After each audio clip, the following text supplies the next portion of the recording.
Nupimacha phakharaba hatoklamle Assam ki Barpeta district miyoy sahi nipan khakta ngairi Nupimacha ama phakharaba hatoklaba matung ma ki yum manungda phumjilamle haina police na phongdokre senior police officer lamana phongdokpagi matung ina Nupimacha ado nomaisu numita phakibane amasu matungda ma ki yumdagi lupa lakh ama demand torakhi ma naiki thaudo asigi matana thigatpagi thabak sa tharaba matung police ta mapung oiba 21 adu ma ka loina ba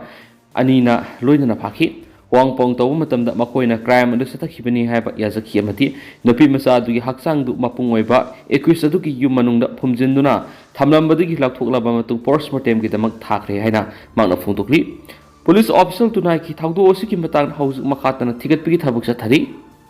Amaramdana Punjab ki accident na mari sire du taruk na sokre Punjab ki Amritsar da mi krik krik ina na tonglakpa auto rickshaw amaga car amaga thumgai na bada miyoy mari sibaga loina atokpa taruk na sokle haina police na phongdokre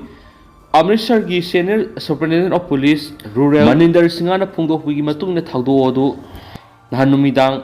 taran road thukibani maunaki car amaga thumgai na badu auto rickshaw du tonglakpa miyoy mapan gi manung da mari khudak sibaga loina atokpa manga duna sokhiari accident adu car adu ki driver sokhi haina mahna makhatana phongdokhi Amaramdana Kangpokpi da shutdown tokre separation day pangthokre Committee on Tribal Unity Kotu Sadar Hills Senapati gi miyeng makhara Sadar Hills ki Kuki Zo Community na ngarang separation day gi thorom pangthokre Kotu na khangan bigi matung ina Manipur hok sathariba conflict laikhidrab Kuki Zo martyrs sing bi kaikumna utpu oina Kangpokpi district leiba business establishment sing private established institutions sing amasum educational establishment sing ngarayo pung taruk tu numidang oira pung taruk phawa thonglo nakhi numidang da lekai sing da candle thanuna pun isor khurumnu laikhidrab sing kai khumna khiari Myanmar gi ngangkhai tamna railway auction bi thabak Mizoram na hankhibagi gi phibam da leiri Sairang gi Myanmar border Zorin pui phaw gi ahanba survey lusinkhri India government ki thauksal ki matungina awang pok ki state khudima ki capital sing railway line yo honba ki panamda kan hona baga loina inau nau na Mizoram capital Aizol phawba railway line yoksinduna service hauna ba sem sakre dubo Manipur gi oina di Imphal phawbu yoraka da railway line ki thaba tuan maram singna thin thaduna leiri marak sida Mizoram gi soirang gi Myanmar ngamkhai da leiri ba Zorin pui phau gi railway line gi ahanba tangka ki survey yokshin ki bana mar moiraga ngamkhai tamna railway yokshin bagi thabak Mizoram na hanki bagi phibamda lairi haina paum na makhata na phongdokli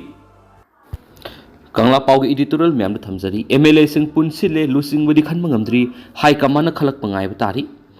Illegal immigrants in Kuki Zo narco terrorists in Manipur gi apun ba saktam thugaina ba English singa ni ga kungo humdoi gi me hum gi landarak tuna atamna na mitai miam da nongmai sindol onsinduna target tarakhi badigi mitai singna masa gi furup amadi punsi kanjana ba lal ngak tuna lanthing na ba horakhi Kangla pau gi editorial myam thamjari nakalani gi marak ta mukna ba hatna suna ba gi tamthira ba lanpham asida Central Security Force in landarakhi ba sing laksina hona dana lairakhi badigi loikham naida ba wathok oirak tuna Union Home Minister Amit Shah na lan gi warusin purak nabani haiduna buffer zone semduna Kuki singna namna khundari ba singi sarukta central government na control toba duga tampak ki sarukna state na control tona ba thorang lakhi adubuna kalani gi marak ta khulai gi mukna ba amadi angam tana ba gi thakdok sing sahi ani mapung phajit laba phawba control ngamdabadagi center na hakthengna mi yeng sangduna tangduroi taba purokna ba thawrang oina BJP gi nongthomam berena Luchingba popular government inthuraga PR thamjilakhiba tha ahum mapung phajilakni PR lengana huathoki waruisin purakna ba thawrang oina yalawmi langak tiba khunja mitei singna pai ri bu lani khusuklai sing madi landarak liba mirai bak masa lamentu en singna pai ri ba khulai sing pikhalakna ba PR lengana khangan baga loina tampak lam gi khungang singda security force na coming operation le palaitana sathaduna khulai amati mi phabagi thabak sing satharakhi adu bisingi sarukta coming operation sathaduna khulai amasum mi phagat pagi thabak sing yamna sang yamna nemki lengana khulai pikhalakna ba khan ki badu da lal ngak liba mitei khunja singna thajaba thamduna makoina sisinaba lan kusu khulai sing takak naina pikhatuna lal ngak pi khongpham digi handokre adu bu Kuki sing goina di khulai pikhat pigi sang nem na leiri amabu oiro PR lengana khulai gi mukna ba madi hana sunabi gi thaudok sing sada maudradi control toba ngamlakhi ba siri thagani hai oi tawbutabu buffer zone manung sangba matamda pharaga hatpigi thaba aduma sathabagi mathakta miyamna national highway sing satpathingbi khongjingdi handokpa leitabana miyamna maning tamna sadok sin yadabadagi lan gi maisang adumak mayungnari Kuki Singi Landa Sataraki Vamadi Matam Sana Warriors and Propang Davadagi, Langi Maisang Mayunari Miamgi Makegi, Langaki Tauxilda, Pendavigi Kolau, Serakta, Langak Padiva BJP Kuki Emiliana, Emile Tarana, Langak Pataki, Kanglun Giwangmuda, Lebak Tugaina Landara Klipelam Hentu and Beshinda, Pong Sagotuna, Station Tadokuna, separate administration demand Sagola Kibadegi, Langak Lunda Asabu Sapupira Kibado, Hausixu, Makugi Pibam Uba Pangana lady. Sera Sida Langana Pauba, MLA Singi Maratagi, Luchingba Singadavani Habegi, Pambalan, Kunung Lalhosa Tarakibadegi, and Beden CM post to resign. Resignation tender Tokibadegi PR Tamlakibani. Adobo Luchingba Sinanaba, Pambalan, Satakiba MLA Sing Amato and a Punsinduna, popular government CM Bangam than Lady Vislebak Tibani. Central government, popular government CM never Tarang Kolapada, Karamba Mio in the Luchingduna Langak CM Gadaki have a sober Wang Amalady. Rolling MLA Singi Makedi Makoi Amato in a Punsille, Yanada Valeti, popular government CM never Taurang lady Hina claim Tabusilate, Leptri.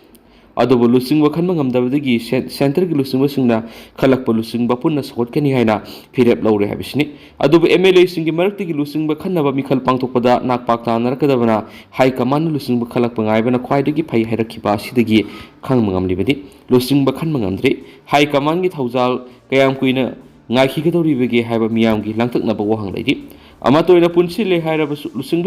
Lucingbina Balectravadi, Punbegi one took lady, Pibam the Yadabadi, Punbo Weravadi, Queen Setpangamloy. Kangla the Ariba Matamgi drainage system, retaining wall, Sapuamadi, Senjek, Pangmangamli. Kanglagi non Poktang Basaruk the labor, Sinkai, Pukriga Nakna labor, Sangayum Pam the Ariba Matamgi drainage system, retaining wall, Sapuamadi, Senjek, Pangmangamli. Archaeology Department Lisangsin Satarakpa, excavation Waki Manusana Panglaki, Ariba Matangi Polam Singasina Manipur Sea, Indus Valley, Civilization Gumnangalingi Matamdi Yamna Sakot Pukunayama, where me have a Takli Hena, Art and Culture Director Cape, Dinam Nina Pontokri, Awangopok States in Gimanu, the Manipurama, the Assam, Nungi Yuki Masa, Marals and Pangmangam Hari, Mana Makataraduna. Excavation Gitabas, Shell Yamnasan, Matam Sangmana, Paksana, Satabangamdri, Hawkibusai Karagi Mamangdi, Tingtang Nine, Sataragli by excavation Gitabas, the Panglakpa, Ariba Matamgi Pola Mamandi Satam Sing, Vietnam Labaka Tobogom Ningtin and Aksinduna, section of Tamni, Machina Kunai Sigi Puari, Sagat per Sauna Mating Wigan Harry.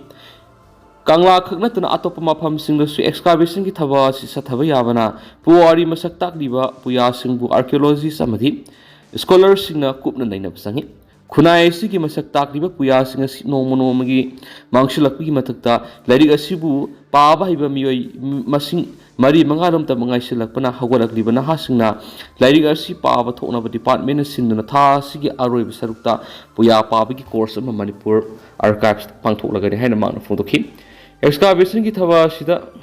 Kakanaina, Pangliva Polam Singasigi, Mawong Mato, Manadabana, Akaknava Matamamagi Oiroi have a Tazabali Bagorina, Mapamasi Matamamada, Mongpam in the season Rambagi Mami Tari Hena, excavation walk a Sigi director Manipur State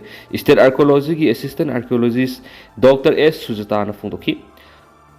Archaeological Survey of India Digi, Ayava Logduna Satari, but Tabas, the Tingnariba, drainage system Amadi, retaining wall Sigi Masak Mamadi, season River, Seki Masakmanati, retaining wall city Yamnangaling Matangi Sam Samba, Motaramadi, Sek season Ramba, Tingnarki Bagaloina, drainage system City, Surki, motor season Aduna, water resistance Oina, Semlamba, Tingnaki Smart of Fondoki. Nakalamaramdana, Manipur State Archaeology Superintendent K. Sasikantana Fondoki, Lissing Aniki Puari, Labor Kunai, Sigitari, Masak Maral, Kaya Panglava Manunda, Lotuna Tambiramba, Shimak Nasiki Mirul, Gileva Kwani, Kanglagi Mapam Singasi, excavation Gitabak Hek Satabaga, Ariba Matangi Polam Sing Hector Pangmana, Tabak Pekatnanga. Mapam kaya later sale sangmana ahan akun yeng laga thaba satamani Manipur gi puari gi sagona duna lakpa ariba matam gi polam singi maikum hangdokpa haibasi state archaeology gi thawdang hensu pau sida makhatari amasum ngamna bohona duna puari bu hena hena masa khangna bohona gani nauna phangliba sapu senjek na singba ariba polam singa sikaramba matam gi no haiba khang ngamna ba carbon 14 dating gidama atupa matamda mapana tharagani tha kharagi manungna polam singa sigi mari makhong sapsana khangduna miyamna pawdom piragani hena makna fongdoki tentana sunu miyamna thamjage duga hausikoi nati miyam paus matang se lusinjarage masuma khataba no update miyam punangai minasi